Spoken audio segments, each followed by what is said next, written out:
So today's episode is all about change. And Karie and I are going to be discussing change on a macro and sometimes a micro level. My name is Edgar Stephens, and I am a clinical hypnotherapist, and I work with clients in personal and professional development. And who are you, Miss Karie? I'm Karie Gonia, and I work in family systems. I clean up intergenerational trauma and offer intuitive guidance to connect clients to their soul. Okay, great. So we're going to be talking a lot about soul today and about this time of change that's going on not only on our planet, but in terms of what we're feeling on an individual level. So the way that Karie and I have structured this is we're each going to ask the other a couple of questions. And we have not shared what those questions are with one another yet. So we're both going to be somewhat caught by surprise. So if you're okay, Karie, I'm going to go first with my question. You good Okay, with that? Okay. I'm ready. So here's my question about change. What is the purpose of experiencing extreme change on a spiritual level? Wow, that's a great question.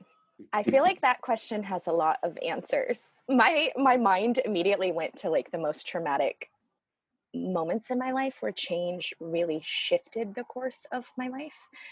I think, in my personal experience, I think change on a spiritual level is always to help us grow. It's always to clean up trauma, pay karmic debts, strip away those programs and beliefs that are no longer serving you so that you can embody your soul in a much stronger way and be of service in a cleaner way. That's a great question, Mark. That's a great question. I feel like my brain is like, oh my gosh, there are so many ways to answer that.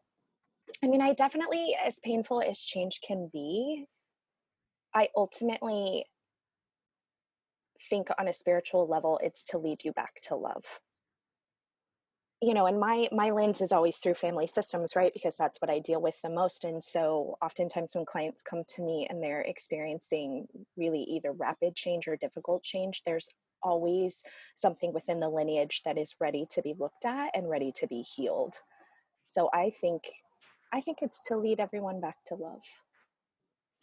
I love the answer. Tell me, when you talk about lineage, when you talk about healing something in the lineage, can you explain what that is with healing within the lineage? Yeah, so within family systems, we're all working together consciously or unconsciously to keep the system balanced. So if something happens 3 generations ago that tips that balance and it doesn't get either witnessed, recognized, honored, talked about, the next generation will unconsciously feel that trauma and recreate it, and that will keep happening until someone goes through enough change to wake up and to really face whatever pattern fear has been following them around, and then balances that system out. So, what happens when, let's say, I'll take it very personally. What if I clear something up that goes all the way back to my great grandparents, my great great grandparents? What does that do in terms of the lineage? Am I able, or with the help of someone like you, am I able to heal some of the things in that lineage, some of the things in that past? How does that work? Yeah, they call them transitionary characters. So, which I think is extraordinary. I think our ancestors have been waiting for us to go through immense change and kind of be pushed up against the wall so that we heal a lot of the trauma that they have experienced. So they have actually done studies now in kind of in the quantum space and through epigenetics, where if someone actually starts working on a psychological level, energetic level, soul level to clear trauma, it actually clears everything going backwards 7 generations, and it stops it from going forward. That's what I'm most passionate about, because I'm like, oh my gosh, our ancestors went through so much change and suffered greatly in that change. And so I think it's wonderful that we can offer them that gift of healing and then prevent it from going into future generations. So, Karie, correct me if I'm wrong. Say this your way and through your lens. This time of extreme change that we're going through, our ancestors went through obviously extreme change. So the benefit that we have of clearing up all of the things in our current existence, our current experience, it actually can clear up some of the trauma from that past experience. So we're not only doing good for ourselves, we're doing good for our ancestors. Absolutely. Absolutely. One of the things in family constellation therapy, the modality that I work in, that is so critical is excuse me, is keeping people moving forward. So a lot of the trauma that happened before, we can take the pandemic as an example. I had an onslaught of clients that went into survival energy, fight or flight energy, right, of course, right away. When we went back, a lot of their ancestors had suffered greatly through obviously different wars, different plagues. But it's almost like the family system becomes like arrested development. People get stuck. And so by us actually witnessing what they went through and doing our own work in healing our own trauma, it gets the system moving again. So I always use the example, Sphere always uses the example of a car that's been stuck in neutral. I feel like when we actually face change and welcome it on some level, it pops it into gear and you can actually move forward. It's beautiful. It's really, Yeah. really beautiful. Yeah. It's not Okay. easy. It's not It's easy. never easy, right? The work is It's never never easy. easy. So now is your time to put me on the spot. What question do you have for me? I feel like that was a wonderful segue of it not being easy. So I am curious, in your life, the times where you've had the most change, what tool did you use to navigate it? So it's a great question, and I'm going to go all the way back to my childhood. So I experienced extreme change early on, as many people did in their childhood. I had a sister who was very sick and who actually died when I was 5 years old. She was 7. She had a brain tumor, and it kept coming back, and it kept coming back. And my family went through such extreme change. There was obviously a lot of tears, a lot of grief, a lot of feelings that were going on at that time. And of course, I was this 5 year old who wanted to, uh, feel good and play and sing and, dance and play games and, make believe and all these sorts of things.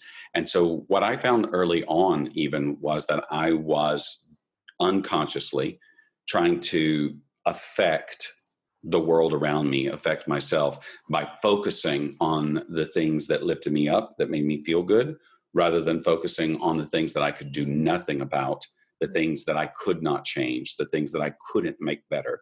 Because as a child, obviously, you want to make your crying parents feel better. You want to make your family feel better. You want to make things better because you like to be in that better feeling place. But as a child, there is very little consciousness around how to make that change. And so on an unconscious level, that's what I was doing as a child. Now, in my profession now, I help people to shift to make that change from focusing, keeping a dominant thought on what they cannot change, keeping a dominant focused thought on the things that bring them down, that do not lift them up, that do not inspire them. And in return, I get the benefit of also experiencing a lift from that because I get to focus on the person in front of me. I get to focus on the person's change in front of me. And that change that's happening in front of me can actually affect the way that I feel on a very powerful level. Now, it can also be a bit of an escape because when I'm focused on other people, I'm not focused on myself. And so what I have found is during this time of extreme change is that it's on the days that I'm working with people that I tend to feel better than on the days that I'm not working with people. And a big part of that is because I focus on them. So this has been a time of change for me to say, all right, what are the things that you haven't dealt with, Mark? What are the things that you haven't looked at in your own life? And for me, it's now a daily process of writing it out, meditating with it, taking a look at it through all the different ways that I can of how can I keep my focus on what I actually can make change with in a positive way, and also identifying what I cannot make change with. For instance, I can't make change with what's going on in the world in terms of the virus, in terms of the economy, in terms of politics, in terms of racial inequality. But I can make a change on my personal level. And that change on my personal level focusing on what I can do, focusing on the possibility of something being better, focusing on the things that can lift and inspire not only myself and others, that makes a much more positive change, in my belief, a much more positive change in the world than me sitting and worrying or staying focused on what I have no control over. So this is a moment where I am being challenged as the uh, coach, as the hypnotherapist, as the person who's helping others to also do it for myself, because I realize that the better health I'm in mentally, emotionally, spiritually, the better I am going to be for others. So that is my very long way of answering how I deal with change. I love that. Thank you for sharing about your sister too. I mean, in my work, that's so deeply personal because as little kids, our brains are constantly scanning the environment, right? And so you probably learned a lot within that experience around change and survival. And I would have, do you, I kind of have a follow-up question. Do you feel like within that experience, your role in the family shifted? Like, did you become the performer? Like, how did that change? It's a great question because, yes, looking back at, again, as a child, I was not conscious of this, but I became an overachiever.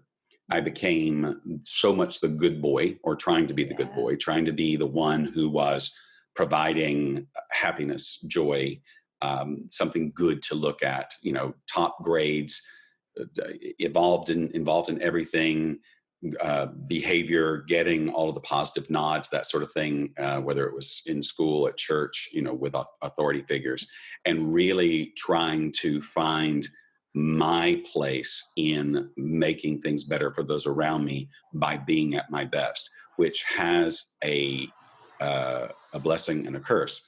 The blessing is living a life where I got a lot of accolades from the outside world for what I was able to achieve because I was an overachiever.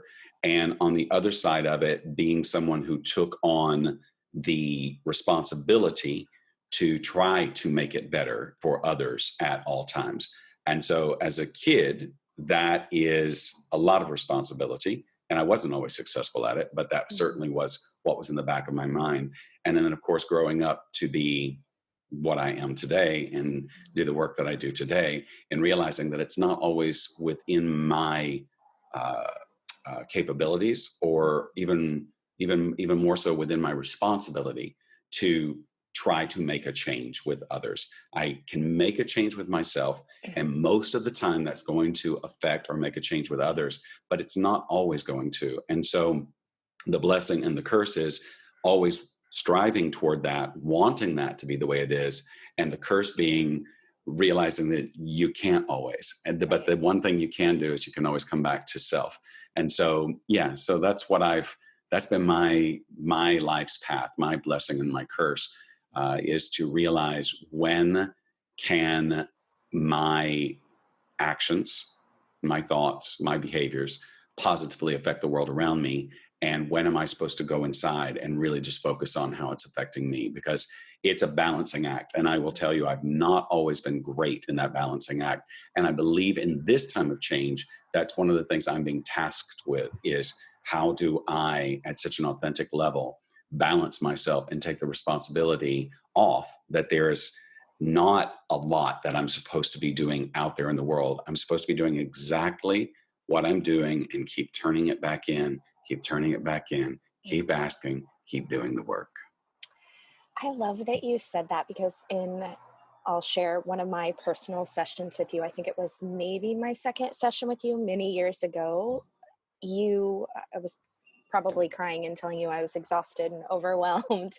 And I remember you put me under, and there was this image of me literally holding everything up, but like just dying under the weight of whatever I was carrying, because obviously there was a lot of change in my childhood. So I was in a hypervigilant anticipatory state my whole life.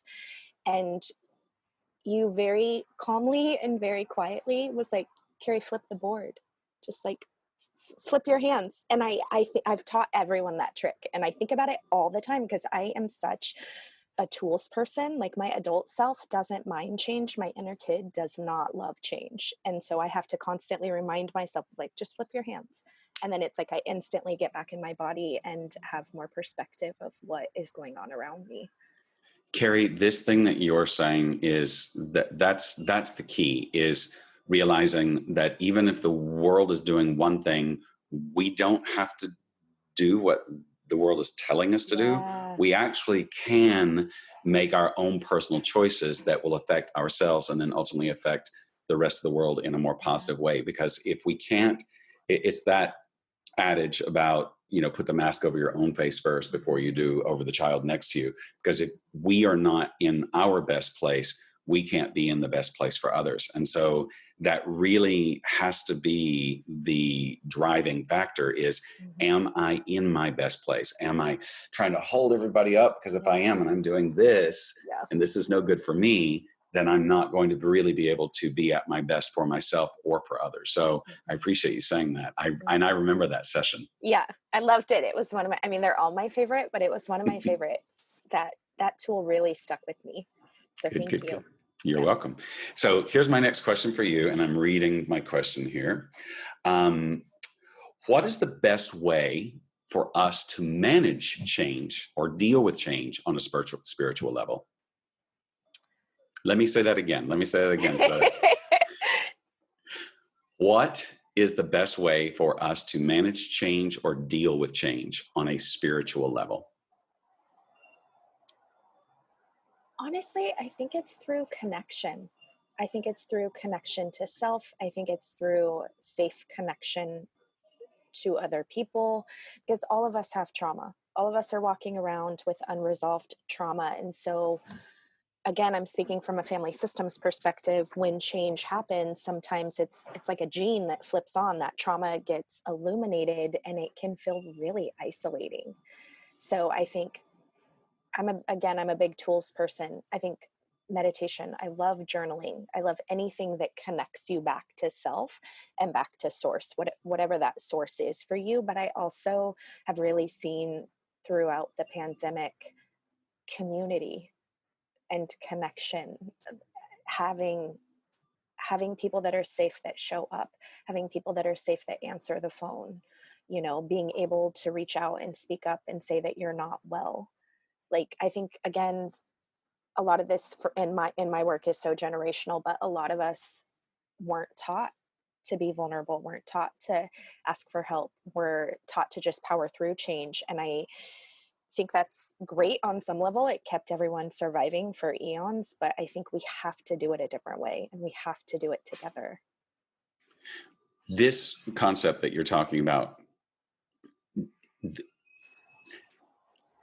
going all the way to change. Okay, so the basis of what we're talking about right now, I think you just hit the nail on the head, which is the way that we've been doing it was there for a certain reason. It's just like in trauma when people come to me and they say, when I was a child, this thing happened and this is how I reacted to it. I go, okay, you've built a lifetime of behavior based on that event, that incident, but you can do it differently moving forward if you have a different way to view it, a different lens, a different perspective, a different dominant thought, which again is a lot of what the coaching and the hypnotherapy is really about, is creating a new dominant thought. And I believe, just like you're saying, that we are in a moment where the way that we've done it helped us to survive, Mhm. but the way that we're going to thrive and move forward has to be done differently. And I believe in this time of change that that's ultimately what it's about, is us getting to that place of what is the change that I can make on a Mhm. personal level that's going to make this better moving forward. And I don't have all of the answers to that. One of the things that I've released myself from is having the answers for everybody, because there's no one that has the answers for everybody. But if I can find those answers about myself or within myself, then I'm going to be doing something that's great on the spiritual level, not only for myself, but again, for the world around me. Mhm. Spirit they speak in metaphors to me a lot, and they have used the metaphor in the last couple of years of like a balloon that's floating away and pulling on the cord. because I think we can get in our heads, myself included. I'm super heady, which makes me laugh because I'm all heart. But like, my brain can run away from me. And it's like, I have to, when change happens, I have to constantly kind of keep pulling on that cord and coming back to self and really connecting. Because otherwise, I think you can just spin, and I think you can spin into unconscious stuff. Because again, I think we're carrying so much that we don't even know that we're carrying. I love that you asked that question. Our brains work the same way, because my next question for you is, having have, having known you for a long time and knowing you very well, I feel like you're one of the masters of navigating change beautifully. I am not that graceful.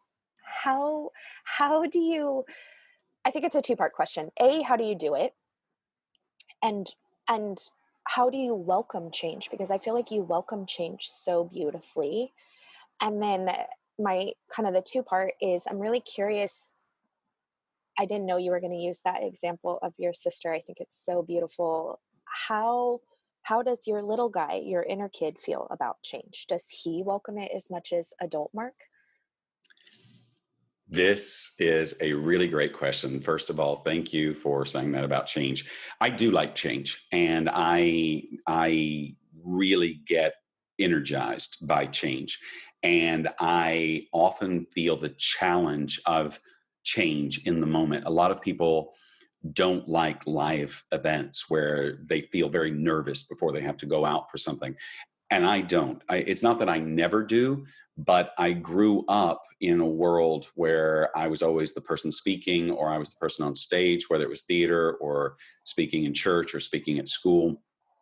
It's one of the five human fears, is that fear of public speaking, that fear of standing up in front of people. And for whatever reason, I got gifted with this ability and this desire and this enjoyment, even, Hmm. of getting up and going, all right, what's going to happen? What's going to come out of my mouth? What is this going to be? How are they going to react? And the focus for me is never really on how the other person is going to react or how the audience is going to react if I'm giving a workshop. It's really on my experience of being in the material, in the knowledge, and in the feeling. Hmm. It's like getting on a roller coaster where you can't control the up or the down. You know it's going to take you where it's going. And I loved roller coasters as a kid, not so much in my adult life, but I loved roller coasters as a kid. And change for me feels like getting onto a ride where you're not quite sure where the ups and downs are, but it's exciting and it's fun. And I think the best way for me to say this is, it's almost a reaction to things being too staid or too comfortable or too much the same. I think that I actually have a little bit more, I'm telling on myself here, a little bit more fear of things being too much the same or being too comfortable, because within that space, I don't feel as alive. I don't feel that I'm growing as much. So this time of change here with the pandemic has really been, whew, sit with it or go with the extreme change. And one of the things that I am dealing with right now in this, now we're at the 6 7 month mark, is not being able to make true solid plans for the future. I like the idea that I've got this thing coming up, or I'm working toward this thing. And so my challenge has been to be more in that staid, even comfortable place. I want to make sure I'm answering the question fully and completely. For me, for whatever reason, I was born, my soul signature was born with a, a thirst, a hunger for change. And I love the change of seasons. I've always loved thunderstorms. I was always great with new people being around. I never had a problem saying goodbye to people. I didn't mind changing schools. And I learned early on that the more I could look forward rather than looking back, and this is ultimately, this is the answer to the question, the more I looked forward to possibilities rather than looking back at what was and wanting to hold on, the attachment to what was, the future or where I was going was more exciting than the past. The past was a place to remember. The past was a place to laugh at things. The past was a place to learn from. But my focus almost always was on what was right in front of me or what was moving forward. And that was one of the other things, just the ability to stay with the caterpillar on the leaf, or to stay with the storm clouds rolling in, or to stay with whatever the game was. Now, I am not a great multitasker. I am very much focused on one thing. And that one thing I like to focus on, and I actually don't like a lot of distractions because I like to very much be in that space. So for me, or a tool that I would say to people is, if you want to welcome change, focus on the possibilities of where you're going, focus on the enjoyment or the pain Mhm. of the present moment, because I'm a big one about don't run away from what's there right in front of you. And sometimes it's pleasure and sometimes it's pain, but don't run away from it. Feel it, be in the present with it. Don't hope for it to go away, and don't think about when you didn't have the pain. Be present with it. Think about the possibilities of the future of what that can be. And the more present we can be with that, and reminding ourselves constantly, and this is something I do all the time, reminding ourselves constantly, this is a moment. This is a moment. Mm. This moment changes. This moment changes. And even when clients come and they're in a state of tears or a state of anxiety or a state of fear or anger or whatever it may be, I encourage them to be in that space, because I know it's going to change. And by the end of the session, it's going to change. And the person will experience a relief from whatever that uncomfortable feeling was. And it's that relief that gives the mind and the heart then the power to say, if it's possible that I can do this in a session with Mark, it's possible I can do it in my own life, because nothing in the external world changes during a session. The only thing that changes during a session with me is the internal experience, the internal response, the internal knowing. And it's the same thing for me on a day-to-day basis. It's not necessarily that my external world is changing greatly. It's that something inside of me is changing.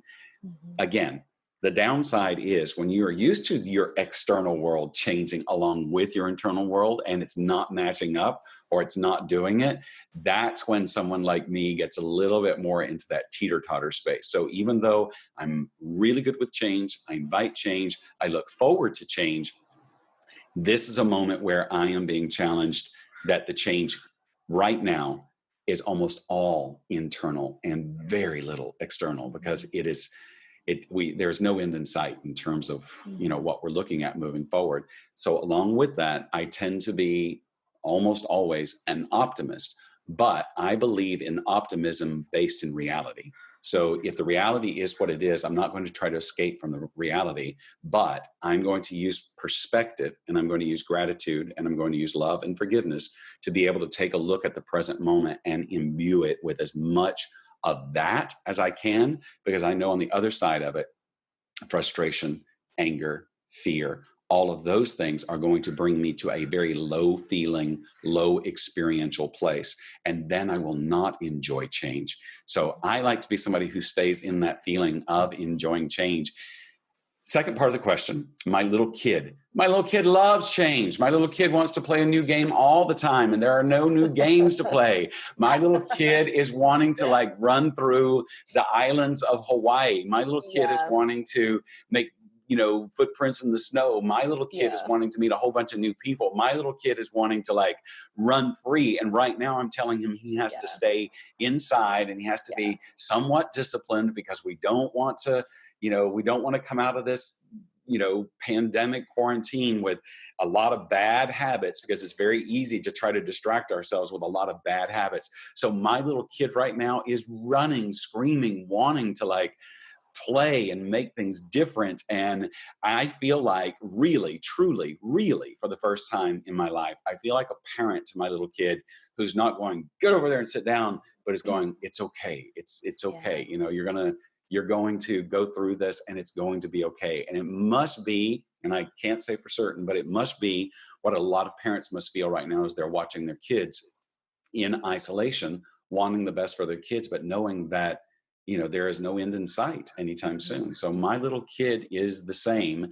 And I've been, at first I was not allowing my little kid to have the ice cream and the sweets and Mhm. just the lollygag time. And now I'm saying to my little kid, you know what, dude, any chance you get, just enjoy it, enjoy what Yeah. you want. And I have to say, so there's a park nearby me and to me, and there's this fountain feature where kids can go in and play, but it's all socially distanced. It's with masks. There's someone standing there telling how many people can be in there. And there was a day just recently where there were no kids in it. And I've walked by that thing so many times. And I said to the person, "Can I come through?" And they were Yeah. like, "Yeah." And I went through that water and I got Uh, wet and I was laughing and I was like a kid. And Karie, it felt so good. So 2 days later, I went back through again. There was one kid in there, and the one, he was about 3.5, 4 years old. And he looked at me like, "Why is this adult in here playing in yeah. the water?" And he said, "No shoes." And I had shoes on. And I said, "Oh, well, I'm going to wear my shoes, but it's okay. They're going to get wet." And I started going through and going, "Woo, woo." And this kid starts following me around. He's like, "Woo, woo." And he's playing. Cute. Yeah. And it was like, we're getting a chance to play in the water Yeah. together. So if there's, this is now leading to a moment of advice for anyone that sees this. Let your little kid out to play. Let your little kid Yeah. change, because for kids, change is, normal. They're changing all of the time. New things are happening all of the Mhm. time, and they're not really in control. They're doing what their parents or what the authority figures are saying. And right now, that's where we are. And it's Mother Nature is the authority figure. And she's saying, "Hey, there's some climate change and some pandemics and all of these things going on. So let your kid out to play and let your kid out to change when he or she can." And that's my long answer to that Oh, question. I love that. I love that you spoke about being present too, because I feel like all of us are just constantly reconnecting to the now moment. I mean, there's literally nothing else you can do. And I think that has challenges within itself, but I think it's a beautiful practice to get really present and really grateful and walk forward in that. And I love that you took him to the fountain. My little kid does not like to be trapped in any way, shape, or form. So I totally get that. Totally get Yes. that. Yes. How So, beautiful. Carrie, I want to put this out, and I would love for you to take us out of this episode, this episode of change. But if anyone does have any information or anything they want to share with us, or a question they want to ask, they can send it to talk, TALK, the number two, Arkariem at gmail.com. That's talk to Arkariem at gmail.com. Take us out, Carrie. Tell us something great about change, or something awful about change, or just something changing about change. I think change can be beautiful. I really do. I think change can be liberating and lead us to freedom and joy and love, especially within family systems. So I love that we talked about a few tools. I think tools are everything right now. So stay grounded within that change, but I would encourage everyone to embrace it on whatever level they can.